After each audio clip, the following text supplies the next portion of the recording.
Welcome back to The Other Side of Change, only on the Black Star Network. I'm Bria Baker, and with me, as always, is my insanely brilliant and beautiful co-host, Jamira Burley. Today, we're talking about Trump's occupation of D.C. and the way that the National Guard is being deployed to militarize and surveil Black and Brown residents. Yeah, Trump has truly turned DC into a war zone and in the name of quote unquote public safety. Of course, we are the ones who bear the blunt of that violence. For the last 2 weeks, tanks, soldiers, police officers have swarmed the streets of DC and all but shut down the city to enable folks to move throughout freely as they rightfully should under the Constitution. This shows a force that has escalated to insane heights, and we're going to talk about it. But first, let's get into the headlines. Yes, I mean, there's a lot going on in DC. So my first headline is about Lisa Cook, a Black woman who's been serving on the board of governors for the Federal Reserve since 2022. She was appointed by Biden. President Trump is trying to fire her. And he doesn't really have the power to do that unless he can prove that she has been bad at her job. The justification he's giving is that she lied on some mortgage paperwork, which not only feels really like a reach, but also is something they've done before. We've seen this with District Attorney Marilyn Cosby, I believe, and a few other prominent Black women that they come after, Stacey Abrams, like they come after them for really niche tax and mortgage paperwork when they can't find any dirt on them to get them out otherwise. Marilyn Mosby, forgive me. And so I'm really confused about what's going on with this. People are outraged. She has support from other Federal Reserve board members, and she's actually suing and saying, I'm not stepping down, and you're going to have to pull me out of there, drag me out of there, kicking and screaming. So it looks like this might go all the way to the Supreme Court. But we know that Trump has a majority there, so that's not the best of news to hear. And it seems like this is all some big ploy because Trump wants to nominate his own Federal Reserve board members to be able to slash interest rates and do a lot of moving things around. And for those unfamiliar, the Federal Reserve is our nation's bank. So it's supposed to be seen as an independent agency that is removed from the current influence or the heavy influence of a particular government or administration for that matter, which is why many of them are appointed for longer terms that oftentimes overlap with a Republican and Democrat presidency. And to your point, Trump doesn't have the authority to remove her unless there's cause, which is why they're trying to make up cause. And for a man who constantly lies about the status of his wealth, a man who himself is convicted of a number of crimes, have lied on forms, and have defrauded the American government, I find it very ironic that he's now trying to say she lied or misrepresented herself on a mortgage application, which is pretty ironic because I would assume that that's something that was vetted long before she was appointed. Right. She is the first Black woman to be appointed to the Federal Reserve. So we all know that Black women are rarely just given positions. It's oftentimes they are overqualified for them. So I would find it hard to believe that Biden, regardless of his flaws, would appoint someone who had the potential to be under this type of scrutiny. That part. So yeah, it just feels like part of his continued DEI woke witch hunt to take down Black people in positions of power and to assert that he's going to replace them with white men who will do his bidding.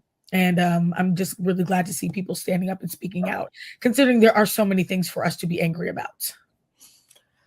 Yeah, like the FBI lowering its standards to allow for more recruits after they fired hundreds, if not thousands, of highly qualified federal agents are now facing a shortage and a lack of people who are more than qualified, who can meet the current standards of the FBI to apply, because many people don't want to be attached to this regime. And so sources are confirming that instead of spending 18 weeks in training at the academy in Virginia, the agents tentatively will only be scheduled for about 8 weeks. So they have reduced the 18 weeks to 8 weeks. And for an officer who has the potential to carry a firearm, it's really scary to think that this is where they see the cuts. And let's remember, this is an administration that tried to slash DEI and is still trying to slash DEI all around the country because they're claiming that minorities are getting jobs when they're underqualified. But we know who is really underqualified in this country. But hello, clock that T. Yeah, I also think, we've had this conversation of the fact that law enforcement at all levels of tenure and leadership are already undertrained and need to be doing more. They're enforcers of a law. They don't ever have to sit in like a law school and actually study that law in a deep way. So to slash that already hesitant amount of training in less than half is wild.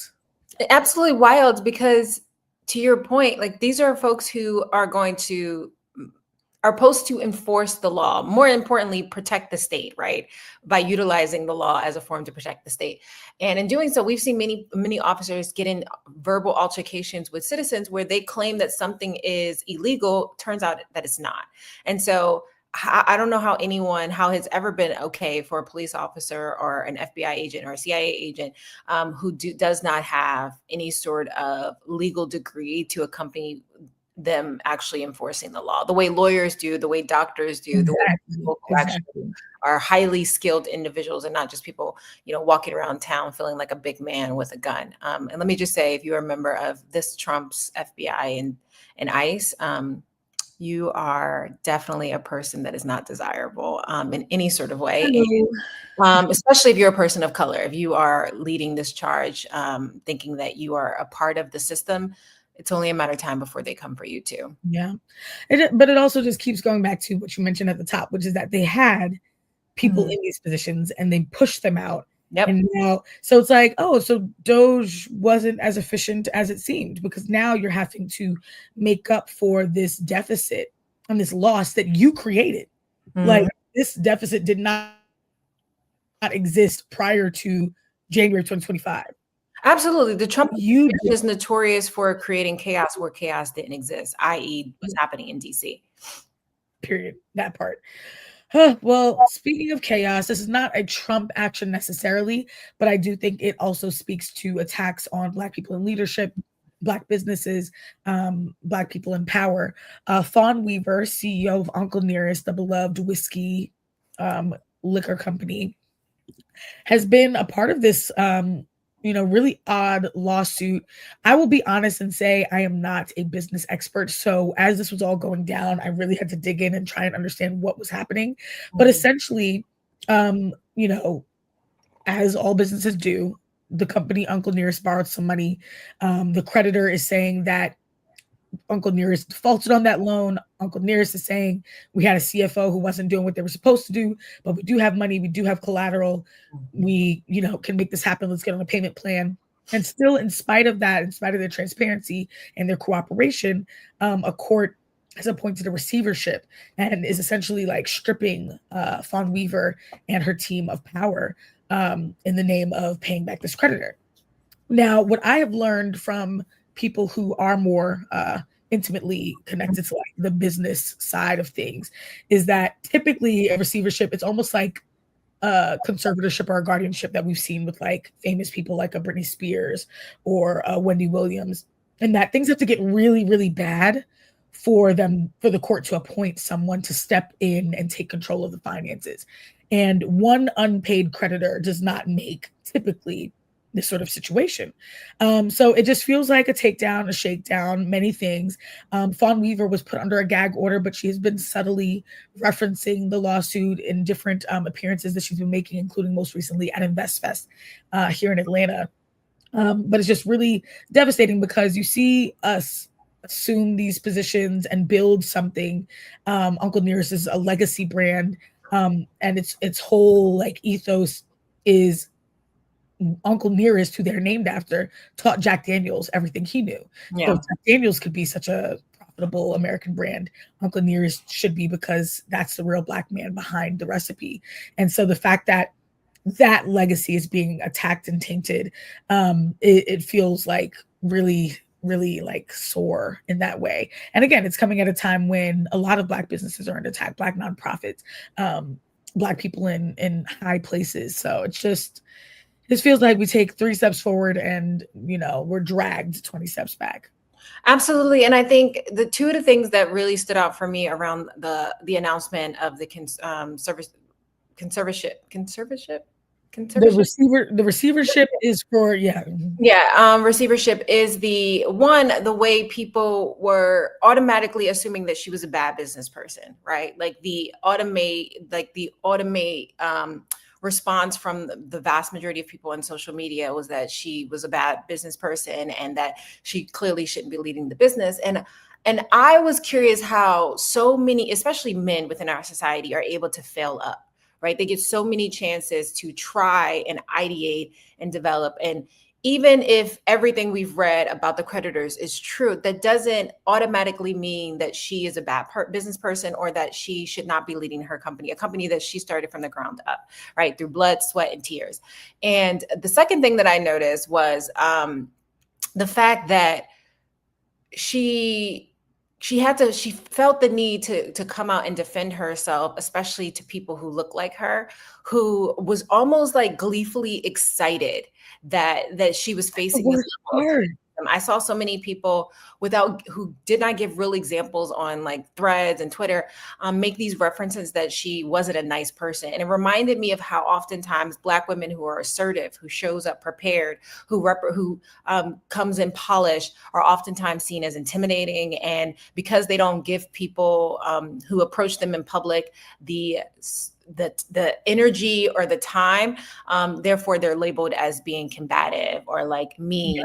Yeah. And it was really frustrating because I mean, some people will say to me like, oh, Jamira wasn't nice because I didn't smile at them. And I think that's just so bizarre that we put this pressure on Black women to always accommodate the responses of individuals. And if not, then or accommodate these niceties when we engage with people. Otherwise we're labeled as just being mean or rude or bitch, all of those things, because we're not nice. We don't smile enough. We don't give people give people opportunities even when we don't have to give. So yeah, it was pretty frustrating watching that, but I hope her all the best that she's able to figure this out. Yeah, to your point, one creditor shouldn't automatically mean that she should be out of having control of her business. And the bank, I think, probably overreached. And I'm curious to see what the courts will say as she continue to fight this battle. Yeah, same. I know she's been pushing people to clear those shells though. So there's been a lot of community support. And I think that's always important for us to show is that we're not ever going to beat the capitalist game. It's not designed for us to beat it, but through community, through genuine support of one another, I think we can really show that we have brands that have staying power. So no, absolutely. And for the last final headline, I hate these headlines and they're becoming more frequent than not. But 2 children were killed and 17 were injured in a shooting in Minneapolis at a Catholic school mosque. This is a school that I believe that serves K through 8th graders. We're talking about babies. Unfortunately, were the victims of a mass shooting that was done. The shooting has now been identified as Robin Westman, who shared a manifesto on social media. The police are still investigating that manifesto. I haven't had the chance to read it, but it's really disheartening to hear that children who were praying in church, who were just starting their first week of school, had to face this type of violence unnecessarily, because this country continues to put the interests of firearm companies over the interests of the general public. And you can't even go into a school or a movie theater or a restaurant without fearing that might be your faith, because of the over accessibility of guns and the lack of regulation. And we're just handing guns to anyone, depending on where you are in the state. So it was a real sad story to wake up to yesterday. Oh my God. Yeah. Especially because I believe the 2 people who have already been pronounced dead were an 8 and 10-year-old. They were already interviewing a 5th grader directly after the shooting, who described one of his classmates saved his life by shielding him with his own body, and was in the hospital in critical condition because he had gotten hit while trying to save his friend. And so it's just that kids are having to make these decisions of how to save myself, how to save my friends. Also, this same child that was doing this interview described, like, we do drills every month. So he knew what to do, and still it doesn't. So the drills are not stopping things. Police are not stopping this. We just need to get these weapons out of the hands of people. And, it's always a very specific group of person who are behind these shootings. Another white person who got their hands on a large amount of weaponry and ammunition. We need more digital security, because the manifestos, it wasn't like the manifesto was posted and 1 minute later Robin Westman walks into the building. And so it's like, how are we not combing the internet better to find these things and stop before it happens? Because they can shut down our posts for music copyright like that. They can shut down social media. It just feels like so little is being done that would actually be effective. And we keep holding on to the same things. Give the kids drills, give the kids, bulletproof whatever. And it's like book bag. I've seen those. We're preparing children for war zones versus for just existing and living their lives in a country that's supposed to be free, in a country that's supposed to, be different than other places. And we continue to show that we are, we too fall victim to the institutions that are oftentimes run by a capitalist society who sees money and greed as more important than the lives of babies. We are different than other places in a bad way. We're the only country that deals with mass shootings in this way. Everyone else has found a way to learn from those moments and curb the violence. And we just, as you said, it keeps becoming more and more frequent. So really scary times. Times. Yeah, especially for, especially for parents out there who are sending their kids to school. But we're going to take a quick break. You are watching On the Other Side of Change, only on the Black Star Network. We'll be right back.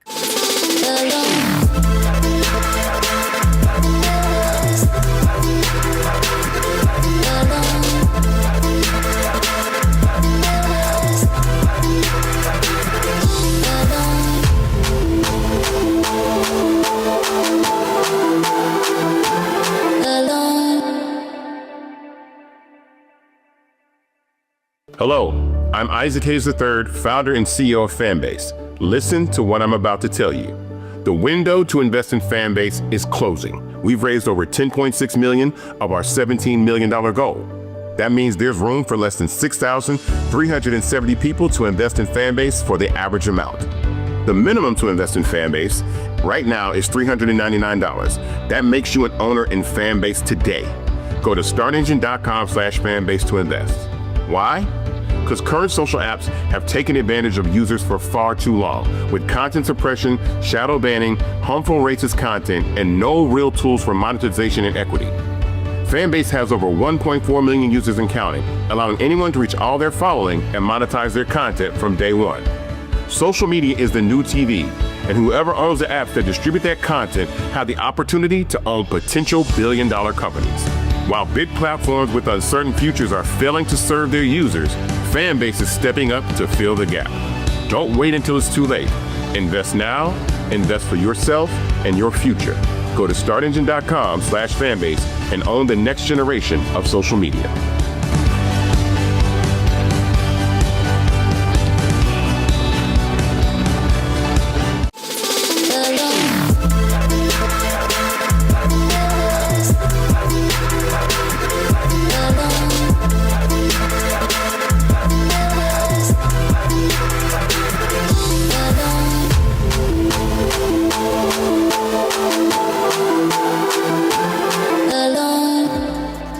Welcome back to The Other Side of Change. We just finished unpacking some really harrowing and hard headlines, but now it's time to talk about another really hard and harrowing headline, which is what's happening in our nation's capital, the way that people who live, work, and study there are being affected, and how what we're witnessing is truly just the beginning.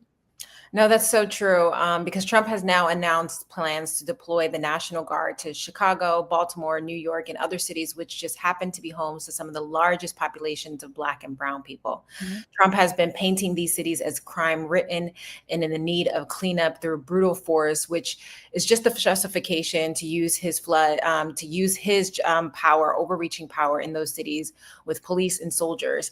Coincidence? I think not, especially when many of those cities not only have a large Black and brown population, but are oftentimes run by Black legislators. And it's no surprise. This feels like a reminiscence of the war on drugs that plagued our cities for decades, and people are still dealing with the repercussions of those policies. That's such a real comparison. And also, these are some major attacks on the unhoused, which is insane to come in the midst of an economic crisis that Trump has created and exacerbated. He's led rampant layoffs on a federal level, tariffs that are directly affecting consumers.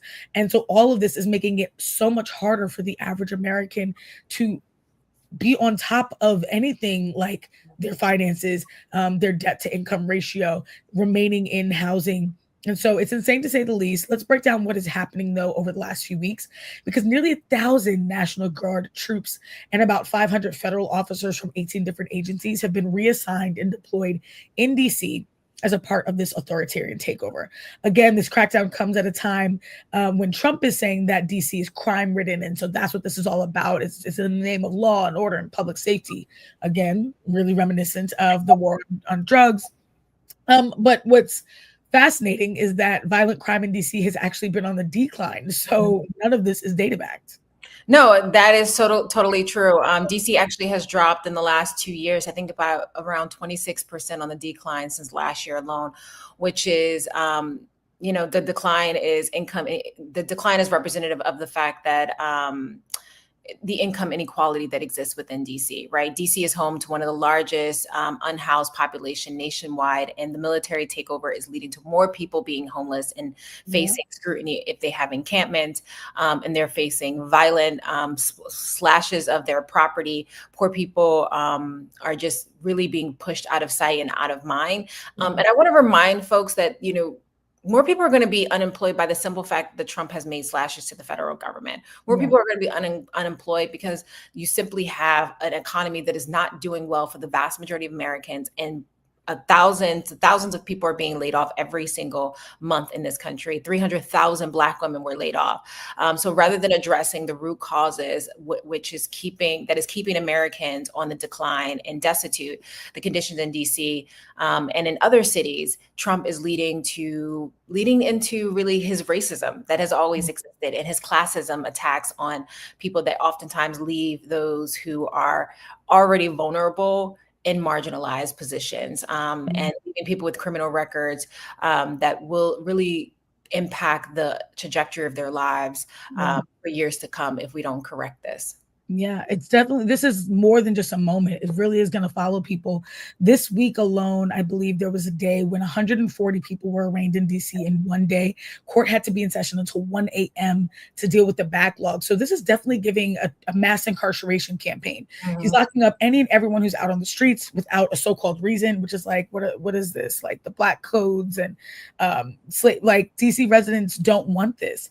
DC residents don't want to be put under a curfew and military, martial law. But Trump doesn't care. It was never truly about what DC residents want or need or what makes them feel safe. It's always been about his vision for America, and he's starting in DC, and it's going to continue to spill out to other cities that he's cleaning up or making white again.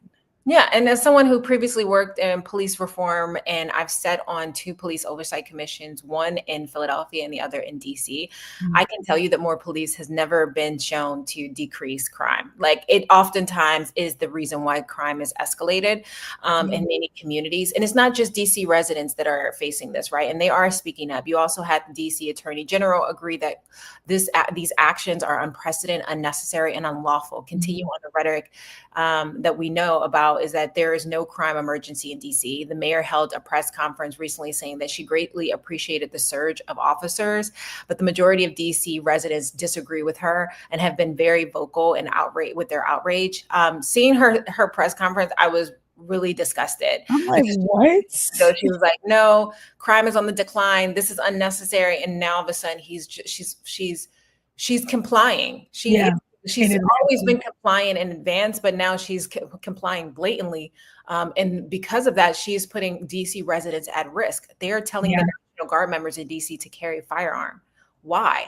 Right. Why would Right. you do that? And it's only going to take one instance where they are going to use that as the bedrock to continue to push this kind of rhetoric. I mean, we saw just one incident where someone named Big Balls, who was a member of Doge, was quote unquote attacked. And that led to him continuing this siege on Black communities and Black neighborhoods.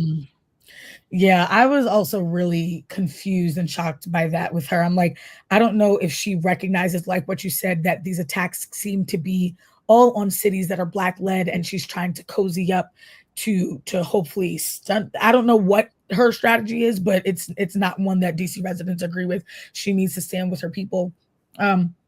And continue to reiterate, there is no crime emergency. And actually, the only crime emergency in DC is the one behind the ivory walls of the White House.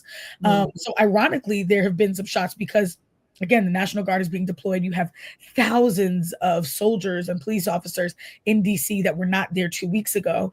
And some of them have nothing to do. So much so that there have been videos and photos of some of these National Guard members picking up trash around Lafayette Park and outside of the White House. So, I mean, I'm like the metaphors are being said themselves. That like there's no real epidemic of crime for them to address outside of what every major city in the US deals with, every major city in the world deals with. And so I think to label these cities as having unique crime issues is so false and very much a racist and classist attack. Yeah, and I will say watching National Guard members pick up trash would be slightly funny if it wasn't impacting our community so much. Right? In addition to the show of physical force, Trump is now planning to drop and has dropped some executive orders that threatens to end cash bond bails, which has been law since 1992, to establish a specialized National Guard unit that maintains order. Sounds very Putin-like. Prosecute protesters who desecrate the American flag, which, according to the Constitution, is our right. And yeah, we're just seeing him look for any way and every way to draw attention from the real issues of violence in this country, like mass shootings, and the fact that he is under scrutiny by his entire base around the Epstein files, and he is using these moments as an opportunity to distract from the real issues and the real accountabilities, because God forbid he actually shows some level of transparency in his administration. Say that, because no National Guard is being sent to Minneapolis to deal with mass shooting. No National Guard members were sent to the city where two elected officials were assassinated by someone impersonating a police officer. We have hurricanes hitting various parts of this country. No National Guard members are being sent there to make sure that people are being evacuated safely. So the actual spaces where there really are crises are being ignored in the name of this like created sense of urgency, and a fabricated sense of urgency that just does not exist. And so much for freedom of speech. I always think it's so interesting that Trump and his cronies, who claim to be the freedom of speech people, are constantly putting out these executive orders and these calls for policing and prosecuting people for their right to protest. When the Supreme Court affirmed back in 1989 that burning or otherwise destroying the nation's flag, while offensive, is protected as free speech, but Trump is looking to circumvent all of that with threats of mandatory minimums of 1 year in jail for any destruction of the American flag. So this is Fascism 101. It's our job to be informed, to take action, to refuse to comply in advance, to not do what Mayor Bowser is saying, and to really reiterate, like, this is not working for us. This is not what we want. This is not helping anyone. That young Black and brown kids are going to be affected most, and that we got to get shit together. No, absolutely. And reminding everyone that these are litmus tests, testing us, seeing how much we are willing to accept as he continues to do his overreach in broad daylight, which is why we need to continue to amplify the voices of those on the ground and look to calls for action to help us advocate for those communities, even if we don't live in them ourselves. You're watching The Other Side of Change only on the Black Star Network, and we'll be right back.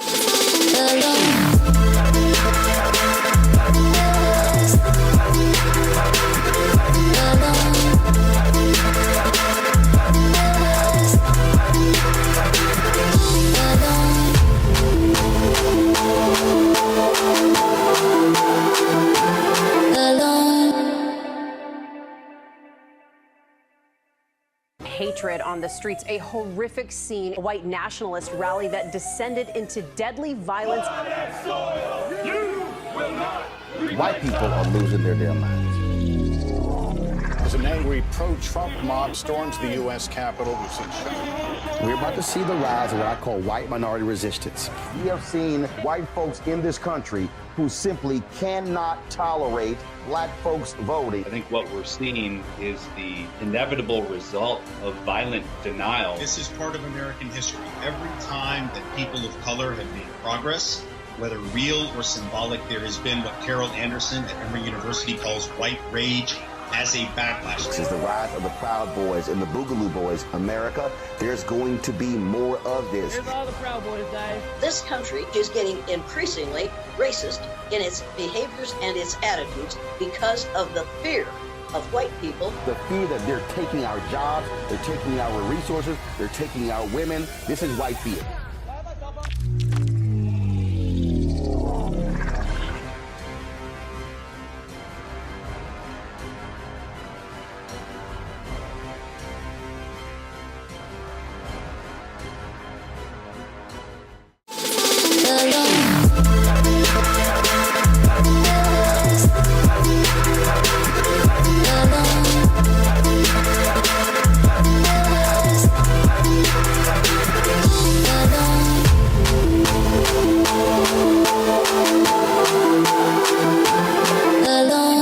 We are back at the other side of change, only on the Black Star Network. We still want to dig deeper into this topic of the DC crackdown and Trump's deployment of the National Guard, all the ways that it's actually making people feel more unsafe than what he proclaims to be doing. We have a clip that we want to show you, and then we're going to talk more about it, as well as some statements that have been released by local DC organizers. Let's take a look. And the Metro Police Department confirms there hasn't been a murder here in Washington since August 13th. Now the president's taking it a step further, seeking $2 billion from Congress to clean up the nation's capital. Mayor Bowser better get her act straight or she won't be mayor very long, because we'll take it over with the federal government running like it's supposed to be run. Almost 2,000 National Guard soldiers are now patrolling D.C. And on Friday, the Pentagon announced Defense Secretary Pete Hegseth has authorized them to carry weapons if their mission requires it. But Democrats argue it's not a long-term strategy to reduce crime. It has international purposes in wartime, but it also has domestic purposes. And that tends to be, in states like mine, helping out with fires, helping out with floods. My answer is help fund the police and the local control of the police and not use the military in this way. The White House says Guard members are protecting federal assets and providing a safe environment for law enforcement to make arrests. And President Trump has indicated this crackdown effort could be coming to other parts of the country. Whew, chow. I think those visuals are so important for people to see, because it can sound like, oh, well, he's sending police in and there's supposed to be tanks in the middle of the street, soldiers in camo walking through the parks right next to kids. Like, the visuals are stark. I think you used this term earlier, Jamira. It's a war zone. And it's just alarming to see this happen in a time where it's so not needed. And there are times where we do need greater protection and it just doesn't show up. And we are left feeling more vulnerable and we don't get the protection that we do deserve. It's too much. It's too much. And it's very reminiscent of formerly, when I used to work for Amnesty International, we were a part of the human rights observation that took place in Baltimore during the Baltimore uprising due to the police killing of Freddie Gray. And I remember walking the streets of Baltimore when there were tanks on the street. And even then, it felt like an overreach, right? An overreach of a public response to having the ability, the rightful ability within our Constitution to exercise our right to protest, freedom of speech, right? And to now see that almost explosion of that same thing happening in other cities across the country when there is not these massive protests happening right now, at least not the way in which Trump is labeling them. It shows that they're trying to get us used to this, right? Like they're trying to make feel very, very normal, and nothing about this is normal. Tanks on American soil is not normal. Troops being deployed against American citizens is not only not normal, but it is illegal. It is against the Constitution. Our troops are not supposed to be inflicting violence against its own citizens, which brings to mind a TikTok that I saw, and I'm curious if you saw it.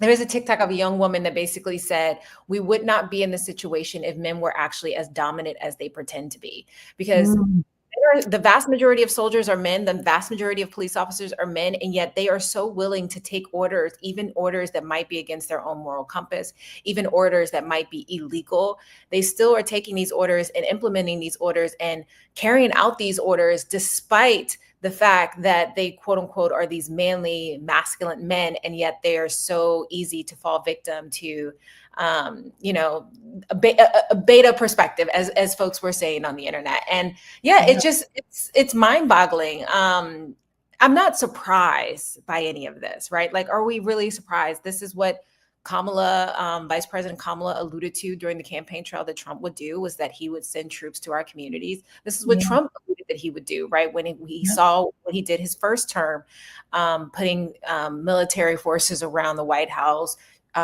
pushing for police to physically harm protesters who were exercising their constitutional rights. And yeah, I'm not surprised. But what is surprising is that this is the same man that said he could not call the National Guard on the January 6th insurrectioners. And yet he has the authority to call the National Guard on more than 19 states. It doesn't make sense. None of it makes sense. None of it makes sense. Trying to overthrow the federal government, like people who are trying to, Trump is that guy, man. He's going to do what he said he was going to do. And we are the ones who, too many people are the ones that didn't believe him. And now they're seeing the repercussions of that. Yeah. I'm so glad that you brought up the insurrectionists, because those are people who were armed, who stormed the Capitol, who were attacking law enforcement, which again, this is the party that claims to not only stand with the troops, but to back the blue. And nothing, right, law and order, everything. They had nothing to say and no real accountability or punishment for those rioters. And then for, that's like treason. That's an attempted coup. Meanwhile, citizens who are unarmed, civilians who are not engaging in any sort of violent protest of any kind, are being attacked in the name of public safety, and what is needed to come after these unarmed civilians are these big rolling tanks. And it's just as you said, it really out of a movie, right? It's something that you see happening outside of the US and now, but it's a reminder, eventually these tactics that we allow to be implemented around the world will come home to roost. Like American imperialism will come home to eat our faces. And we're seeing that in real time, which is why, the NAACP put out a statement regarding Trump's takeover that was flanked by a statement or a comment or a quote by the president of the NAACP, Derek Johnson, as well as the president of the DC chapter. President Derek Johnson said, "The brave men and women who are making up the National Guard are our country's defense against domestic emergencies and national disasters, not weapons against American citizens. Deploying the National Guard in this way will not only disgrace our troops, but also a waste of taxpayer dollars. And it's built on a lie."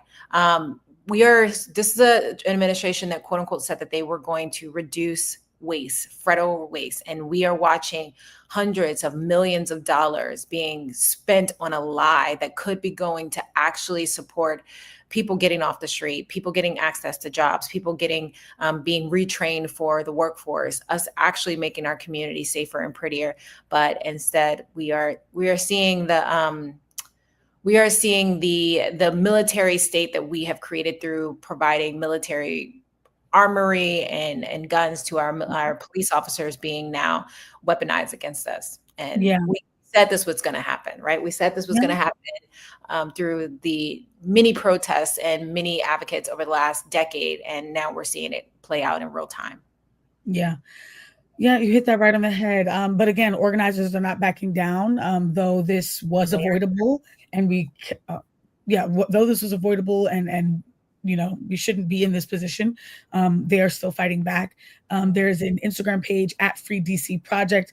The Free DC movement actually existed long before this moment, just to really advocate for the rights of DC residents, knowing what was going to happen on the other side of this election. And so they have put out their own statements saying, remember what works. Those strategies being: do not obey in advance, prioritize joy, take up space, be in solidarity, and organize. Lean on your neighbors and your community members. And I think that that's so critical. They have also mentioned that they just want to be really visible about Free DC, that DC is currently being occupied, and to continue to use that language, because what we're not going to do is lean into the narrative that this is being done on behalf of DC residents. It's being perpetrated against DC residents. And so that's really critical. And again, they also put out a statement around Mayor Bowser's remarks and said 80% of DC opposes Trump's control over the police. The overwhelming majority of DC residents oppose what's happening right now. And they want a mayor and an administration that's not going to violate their constitutional rights, disappear their neighbors, or treat children like criminals. Their demand remains the same: all escalated federal forces out now. And I couldn't agree more. I think that that's absolutely what we need. Get the National Guard out of DC and keep them from entering into other cities as well. We can't afford this sort of crackdown to happen across the nation. What we really need is protection against these mass shootings. What we really need is enforcement of climate change law. COP 30 is around the corner. Like, what we actually need is for our president to be focused on real epidemics that we're facing, not these fabricated ones. Couldn't agree more, which is why this conversation is not the end, but the beginning. As we continue to keep you all updated as these stories developed, and also, continue to see how Trump continues to use his fascist regime to impede on the civil and human rights of all of us. So the conversation continues on, and we will continue to keep you updated. With that being said, you are watching On the Other Side of Change, only on the Black Star Network. As always, keep pushing, keep fighting, and we'll see you back next time.